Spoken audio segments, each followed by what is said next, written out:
talking about extensions as the video from the initial post.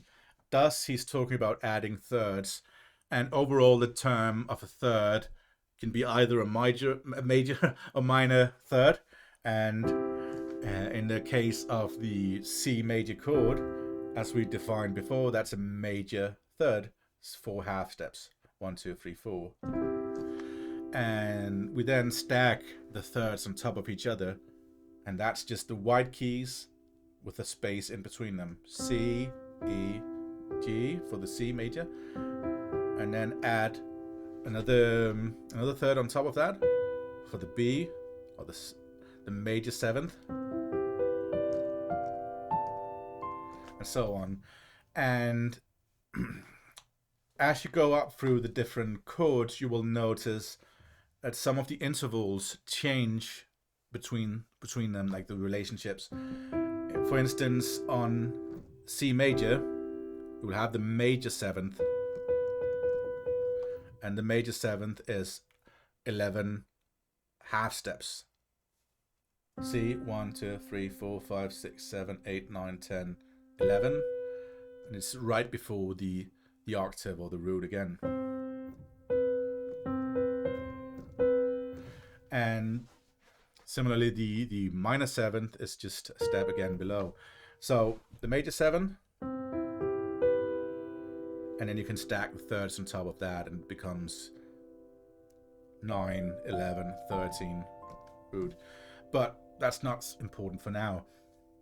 The interesting thing is, once we start going to the D minor,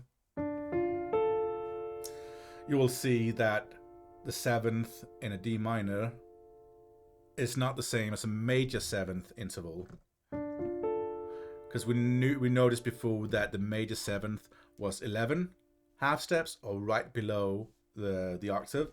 But if we count here on the white keys, you'll see root 1, 2, 3, 4, 5, 6, 7, 8, 9, 10. Okay, so the minor seventh is 10 half steps. And similarly, you can go up and add the 9th and the 11th and the 13th. And the interesting thing is, when you start adding upper extensions, you will start to notice how the chords kind of change a bit because of these interval relationships. So we know that the chords in the C major scale are C major, D minor, E minor, F major, G major, A minor, and B diminished. But you notice we had 2 minor chords, D minor and E minor here, and then the A minor up here. And for the D minor, if we add the 7th and the 9th, we'll notice that's an E note, top note here. And if we bring that down an octave, it sits right between the root of the chord, the D, and the minor third. It sits right here. It has a pretty sound to it. Melancholic. But if we count the steps between the root and that E note, you'll see that it's 2 half steps. Root, 1, 2. And that makes it a major second, as we can see in the chart posted. Very pretty sound. And if we move to the next chord though, and try to do the same process, we'll have the E minor chord, E minor triad, at the 7th, the minor 7th that is, in this case. And it's not a minor 7th because the chord is a minor, it's a minor 7th because of that interval that is called a minor 7th. So we add the minor 7th interval. But if we start adding the 9th interval, we'll notice something interesting. See that note there, the F note. If we move that down and place it between the root of the chord, the E, and the minor third, it's this note here. And maybe play the 5th as well. Has a weird sound to it, like different quality than the ninth we had in the D minor chord. That's sort of more stable as opposed to this. And that's because of the interval between the root and that ninth and from E minor in the C major key. Because that F up here, the ninth, only has a half step between the root of the chord, as opposed to in D minor, where there's 2 half steps.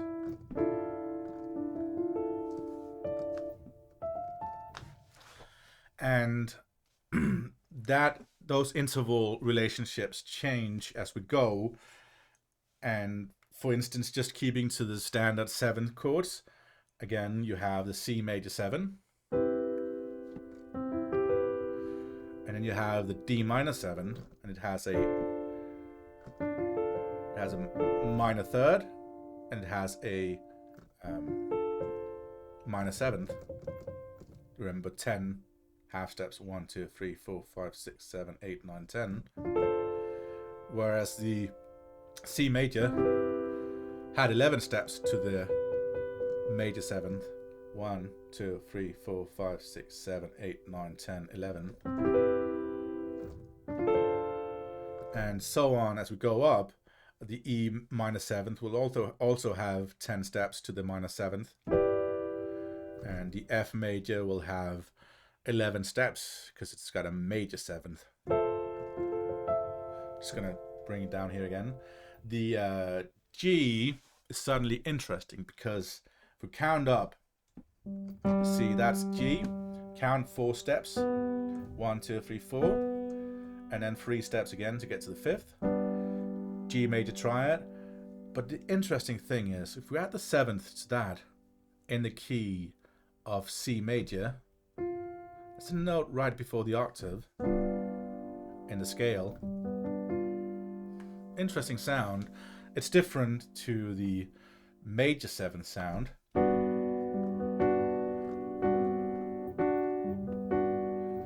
This is a different quality.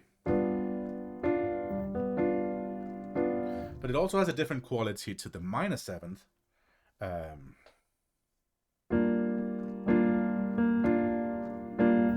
And the minor 7th, G minor 7th, of course, has the minor third. So it's G minor 7th. The G minor triad beneath it. But the G major 7th, that's not what we're playing. We're going to play the F note on top of that. And if we count from the G, see what's interesting here. It's a G major triad. Counting up, 1, 2, 3, 4, 5, 6, 7, 8, 9, 10. Okay, that's interesting. That's peculiar because 10 steps, that was equal to a minor 7th.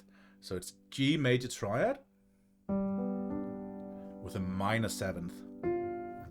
And that gives us that dominant sound that you might hear in blues a whole lot, you know.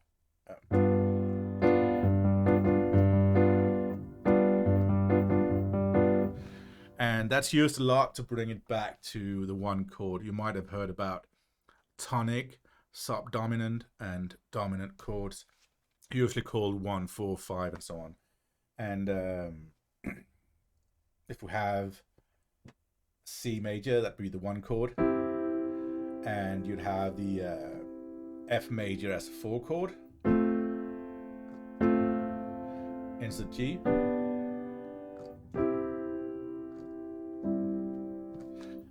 so you'd have C as a 1 chord, F as the 4 chord, and G as 5. Sorry, and then back to C. And if you add the 7th, that's going to really bring that dominant feel to it. Let's see if I can do that. I'm not all too good a piano player, but we'll try it.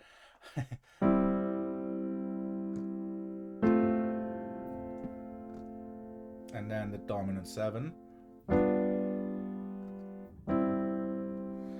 And it's those intervals that play between the chords where they go and how they bring it back home.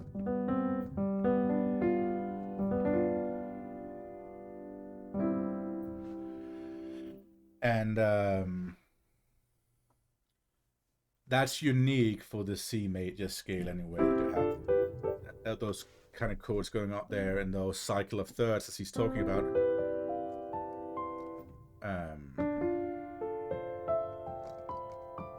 So on.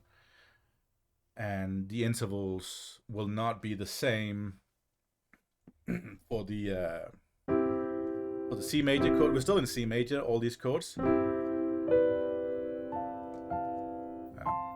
You know,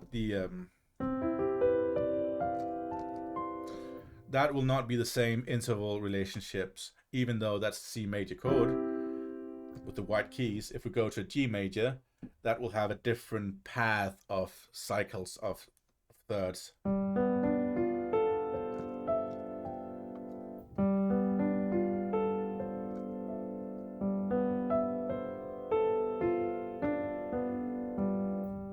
As opposed to the C major.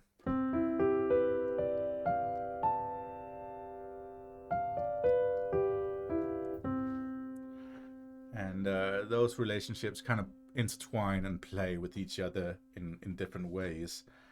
And so I think that's sort of what defines some of the upper extensions, and those are the cycle of thirds that he's talking about in the video and that he's demonstrating on the chart he's using. Let's see, I think the first one is probably, let's see here, scrolling.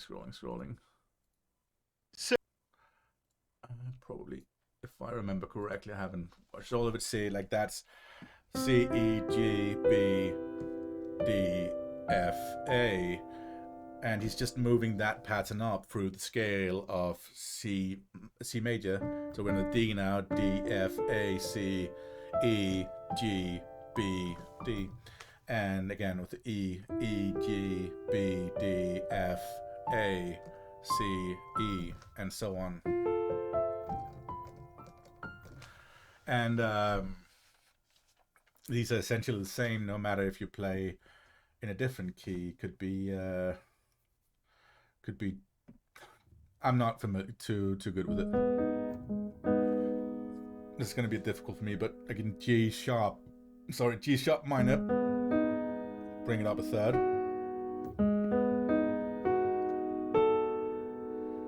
Is that right? That's not right. See, I struggle too.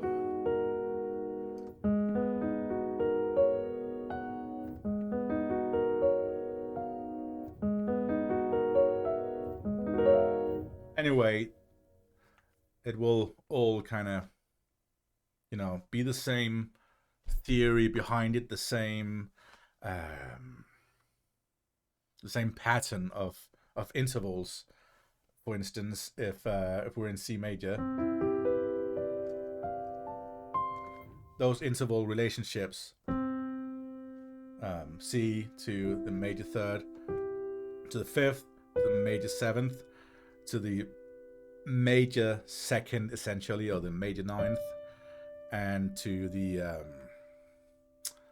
11th and 13th and so on. And those will be the same if we go to a different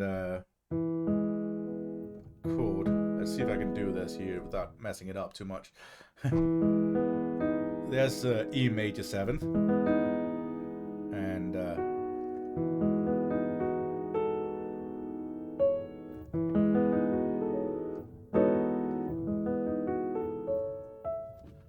and yeah, so I think that's a bit about the upper extensions. I've been rambling for too long now. 14 minutes, Jesus Christ, what have I been doing? I hope you can take some of it with you, and if nothing else, I hope to see you around the forum.